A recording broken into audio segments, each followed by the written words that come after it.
Sorry, wouldn't happen. That doesn't happen. Definitely wouldn't happen. Hello, I'm Brian Price. I'm the author of Crime Writing, How to Write the Science, and the DC Mel Cotton thriller series. I advise other crime writers on getting the science right in their work and how to avoid some of the mistakes which have crept in over the years, particularly in television and on films, but often in books as well. So over the years I've accumulated quite a list of these errors, and these are my 5 favourites, if you will. Starting with number 5, burning diesel.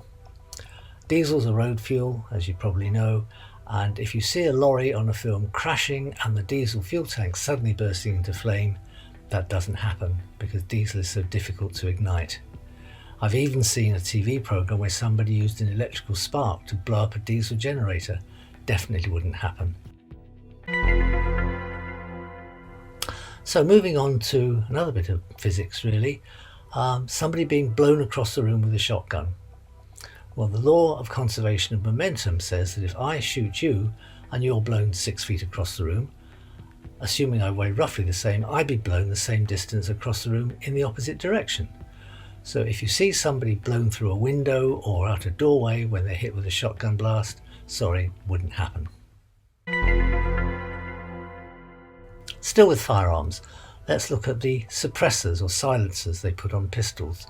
If you believe Hollywood and some books, a massive great revolver can be silenced to a sort of foot noise when it's fired, with the addition of a small cylinder on the front of the barrel. Well, no, that doesn't really work. There's a lot of noise associated with a pistol going off. You've got the mechanical parts moving, which make a noise. You've got expanding gases, like the gases in a motor car, which are picked up by the silencer. And you've got the crack as the bullet goes above the speed of sound and gives you a sort of mini sonic boom. Now you can do something about the expanding gases with a suppressor, but unless you're using special ammunition and you've got a single shot pistol, then you're not going to get the noise down to that sort of level. Moving on to anaesthetics and number 2. We've often read and probably seen somebody in the pub getting a small prick in the back of their neck, or maybe the shoulder or something, and within a few seconds they're unconscious because they've been injected with midazolam or propofol or ketamine or one of the other anaesthetics. Unfortunately, to get someone to sleep very quickly, you need to find a vein. And who's going to wait around while somebody rummages in the back of their neck to try and find a vein with a hypodermic needle? Of course not, they turn around and thump them. If you do manage to get the drug into someone's neck or into the muscles and tissues there, it'll take a good few minutes before they become unconscious, and then that'll be a fairly slow process even when it does happen. So that leads to number 1, my, if you like, favourite or unfavourite mistake, and that's chloroform.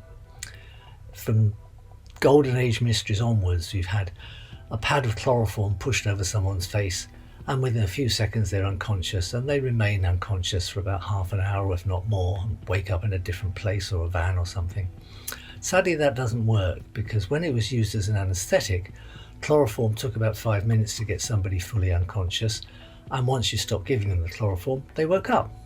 So the scenario you see where someone gets a face full and then is unconscious for ages simply doesn't work. And the other problem, of course, is that chloroform's a restricted substance. You can't just walk into a chemist and buy some, like in Agatha Christie's day. You have to have a very good reason for getting it, and knocking somebody out in the street is not one of those reasons. So there are my 5 favourite mistakes, if you like, and I hope you don't spot too many of them these days.